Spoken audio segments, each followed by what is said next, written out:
WhaTiSLooVe, baby don't hurt me, no more. What's going on, guys? You know who it is, and welcome to this new video. So, since I wanted to put a little more educational content onto my YouTube and not just stream highlights, I thought about I'd just record the first 8 minutes of this game until 9:30, because this is where the insane gold difference shows. And I show you how I got to this difference. And by the way, this is low diamond, so it's diamond 4/diamond 3 elo. So if you guys struggle with reaching either diamond or just climbing the ladder whatsoever, and you play top lane or you play any lane, this can help you insanely. Like, this is the basics of how high elo players are able to abuse you in the early stages of the game, because the lane is so important early on. Getting the EXP, getting the early farm. If you don't get it, the enemy can just snowball on you, especially with the right picks. So this is basically how it goes. I'm gonna pause here real quick just so that you see what's happening on the map. So we play Renekton versus Irelia. Irelia usually works like this. If she's level 3 and she gets her passive stacks, her DPS in long trades is insanely strong, especially in top lane. Like the 16 magic damage on hit plus, I guess it's 40 in total, yeah, 40 attack speed is big, and you don't want to fuck with that. So whenever Irelia doesn't have her stacks, she's basically just weak, as we can see on the base stats. Like right now she has 86 AD, because she started Corrupting Potion, which is quite standard on Irelia. Because, as I said, you want to get to this level 3 and still be full life and then look to trade. And since I'm Renekton and I'm pretty strong even level 1 against Irelia, I can just start Doran's Blade, have 82 AD, and even have more attack speed than her level 1, without her stacks, of course. So this means, and you see that in my positioning, I'm standing really aggressive so that when Irelia walks up, I can always auto-attack her and just run her down. Because I have Conqueror, I will always win the trades level 1. This is basically guaranteed. So I don't want to play defensive here. I want to play as aggressive as I can. And with playing that aggressive, I'm able to deny her not EXP, because, I mean, of course I can't like push her out of lane because I have to farm myself. But I definitely can make her lose a lot of CS early on. So we saw Irelia used her E. Really long cooldown early on, and this basically means she has no fighting potential against me. If she would start Q and she would be able to kill 4 minions and then jump onto me, she might be able to fight me with her passive, but since I'm standing so aggressively on the minions, it's really tough for her to actually stack her Q, so that's why she started E. It's a safer start, but it's also giving her less opportunity to farm. Okay, so here's what happens. I push the first 3 minions really fast just to stack my Fury. This is really important with the Renekton. Stacking your Fury bar makes your abilities stronger, and this means you have more pressure in lane early on. So you never want to just stand AFK with Renekton. If you know how you can push the wave, or how you can auto-attack without pushing the wave, as I did it right here, this is perfect. Now I have Fury. She's still behind in damage. And right now, from the first like 3 minions, she got nothing, which is perfect. Exactly what we want. Okay, so right here, I have to make a decision. Either I push this wave really fast under the turret and then maybe look for a ward, or I just don't push it. I only last it, which is called slow pushing, and I'm gambling on how fast the next wave will come from Irelia. It's basically right here right now, so that I can get even the next wave to slow push. And this is what I did. I decided to just slow push it, like only take the last hits, as you will see. And why did I do this? Because I saw the Irelia is in the lane at 130. like at the beginning of the lane when the minions came, I saw the Irelia's top, which means she probably did not leash. Plus, bot lane came late to the party. You can go back and watch it. It's exactly how I was saying it. Just right now. So, I know Warwick is bot lane. And I see my jungler is going for a fast level 3. Which means Warwick and Xin Zhao should be top if they run top at the same time. So I still have time. And I don't need to push this and put a ward. This, this is what a lot of times saves you from the jungle. Just knowing where it should be. Because of course no Warwick in the world would start blue buff and just run straight top without doing anything. Like he would definitely take his red buff, but then he's only level 2, so he usually wants to get level 3, because he then has more abilities, of course. So this is what you always have to think about. So many top laners, especially in low elo, but also in diamond, they are crying for the jungler. They are crying, well, the enemy jungler ganked me, but you didn't come. It's like, if you use your brain and you think about how the jungler is pathing, most of the time it's really obvious when there's the jungler around. Because like Warwick can't be here right now. It's just impossible. Why is it impossible? Because he started blue buff. And I mean right now I see in the spectator that he's clearing his camps, but still, even if Warwick would do blue buff, grump, and then red buff, he would still be just here. And I would know, because it's like 2:30, he would never be able to already sit here and force me off the lane with a gank, right? And then when we use this, like when we see the vision, we see, okay, Warwick is even right here. Like, even if he would walk top, he would never be in reach to gank me right now. So we can just play the lane safely, but we disable this for now. Okay, so as I said, this right here, this is when I start kinda pushing the wave. More than it used to, but this is also where I saw Warwick in mid. So now I know, okay, Warwick is definitely not top. We have Malzahar TP, but that's pretty unlikely. So I still want to make the Irelia lose as much CS as I can, which means I'm standing aggressively. I don't want to let her do anything in the wave. I damage her when she walks up perfectly. Sadly, I tanked the turret shot. And this is where I pause. Okay, so now, let's wait until 3 minutes. Okay, so right now we played 1.5 minutes just laning. We played a champion that is stronger than the enemy champion, right? Only by preparing the wave, knowing where the jungler is, and playing it well, the enemy has 3 CS from the first 3 waves. And I have 18. I mean, she gets some here right now under the turret, that's fine. But what did the slow push in the wave allow me to do now?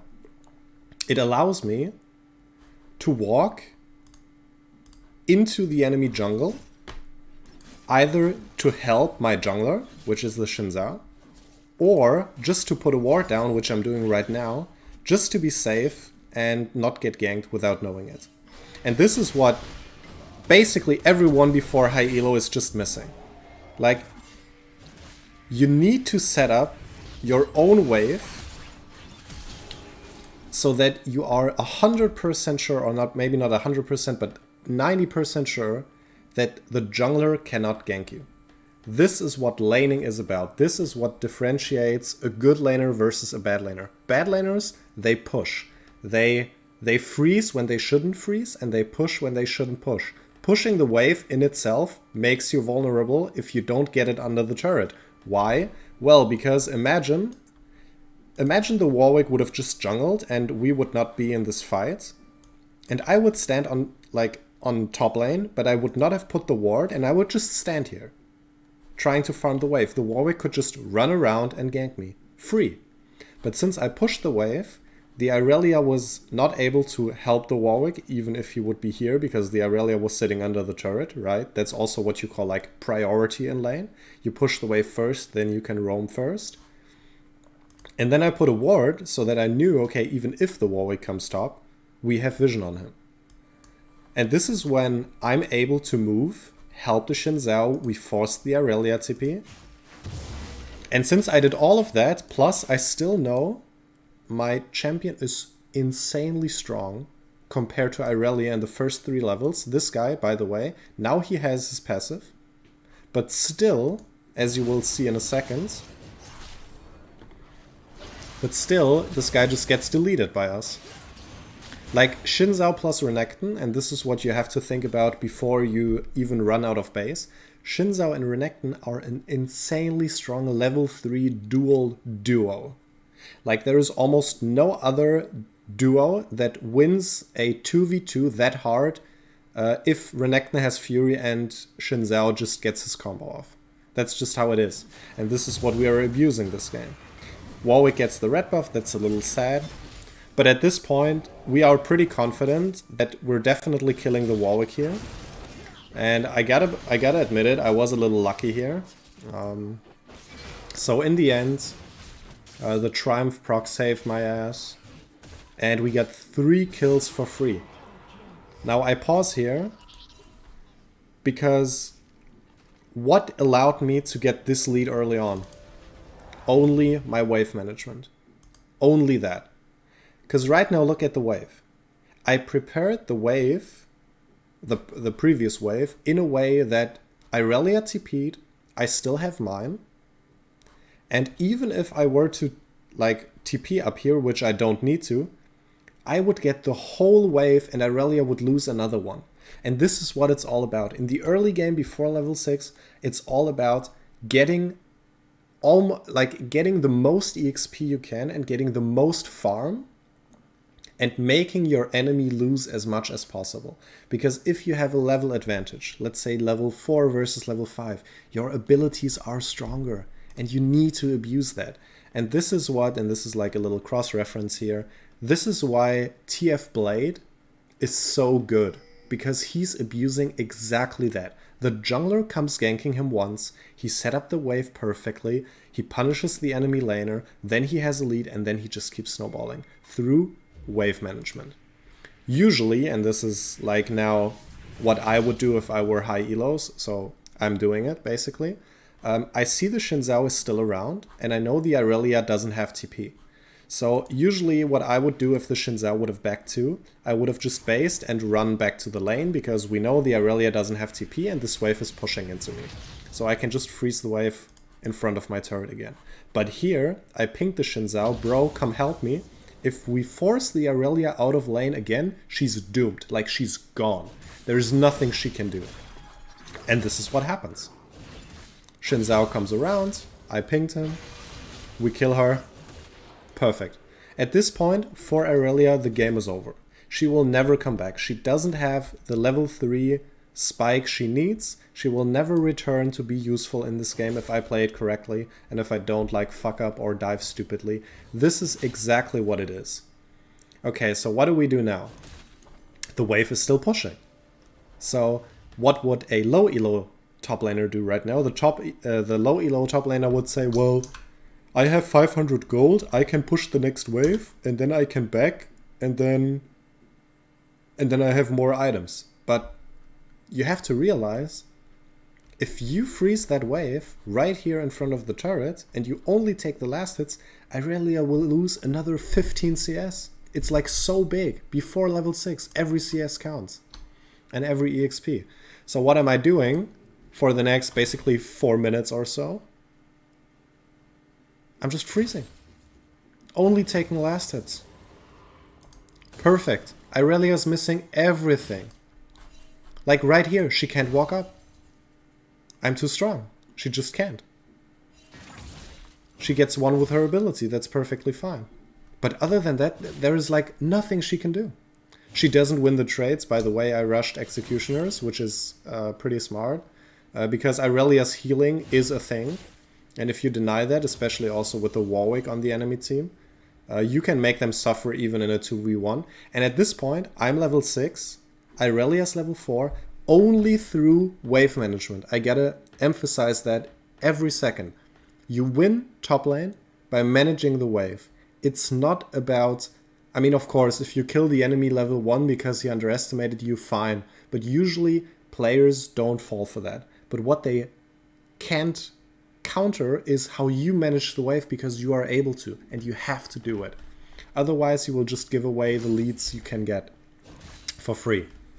Okay, now watch this. I'm just slow pushing it still. Now my wave is pushing because I kind of fucked up the freeze. And this is where I could have dove her, definitely. But I didn't want to risk it, because if I were to die, she would get gold that otherwise she would not. So I was like, you know what, I play it safe. I just poke her a little here and there. And at this point, I'm 1.3k gold ahead. And in total it's like I have 1.3k gold, and in total it's 1.5. And right here I was like, okay, Irelia was just Half-Life, right? Maybe she's at like 60 or 70%. So usually she has to back here, because she doesn't know where I am, right? If we like go to her vision, I could be sitting right here in the bush. So that was basically her mistake, but I should have been a little bit more aggressive here, say it like that. Because she's staying, and if I would have sit right here in that bush, she would be dead right now. But, I mean, she gambled for it, and I based. And why did I base? Well, basically because right now, I just want to realize my gold leads. Realizing your gold lead means you backport and you get your items, right? So I run back top, because I TP'd earlier. But once again, I slow push.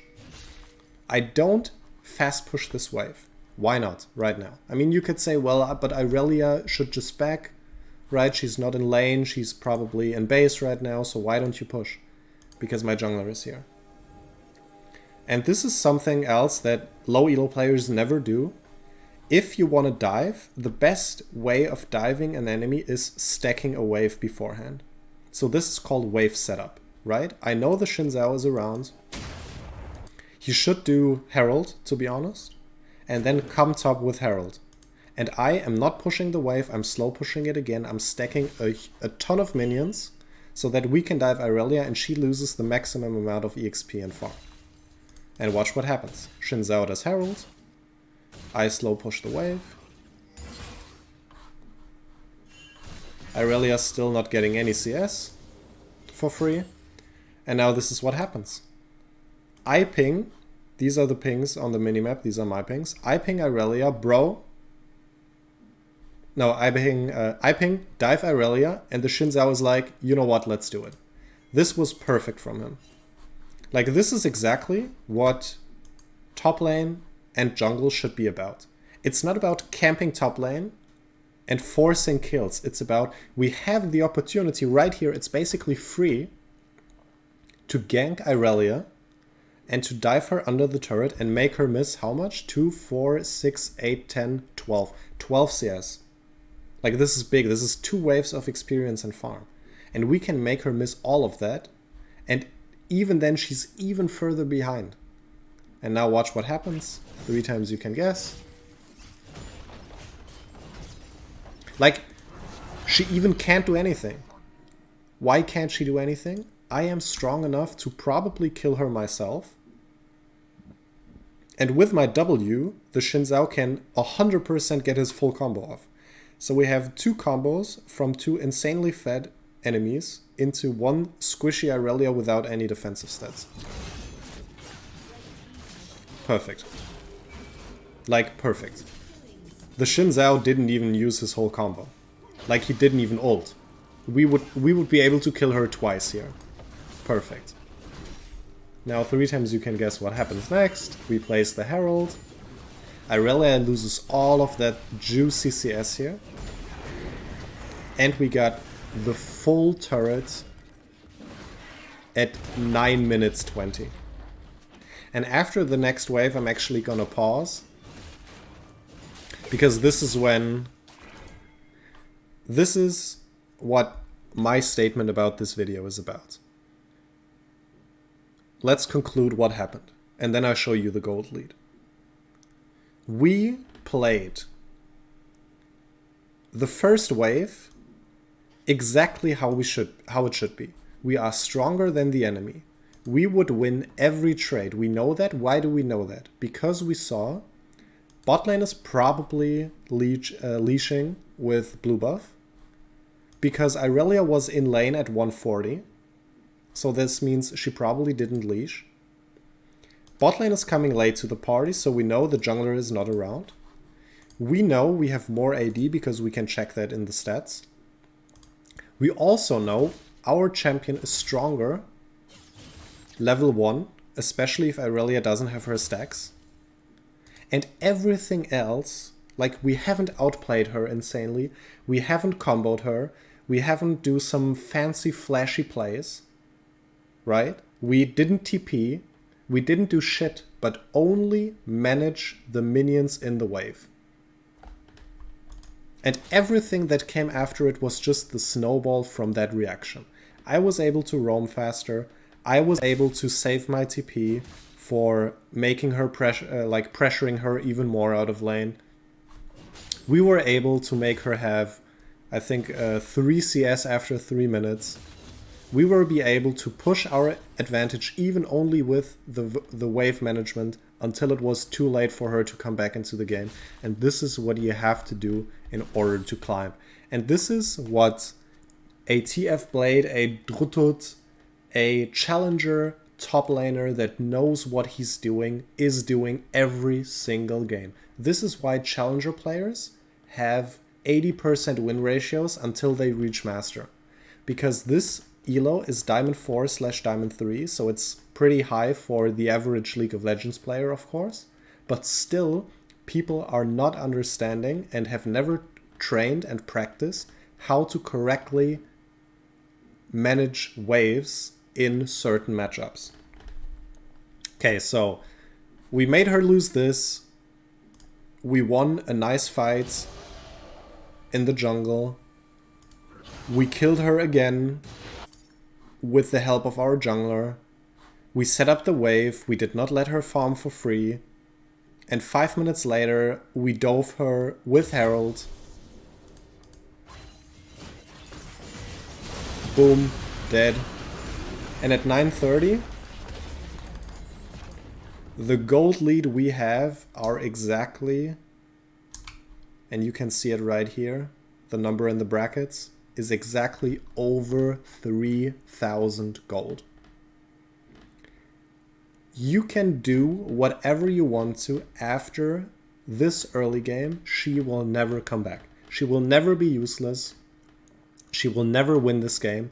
And even now, and this is what I need to do as top laner right now, but the video should just be about the early wave management and how to get a 3k gold lead before 10 minutes, which is broken, which is busted. I have one complete item more than she has right now at 9:30.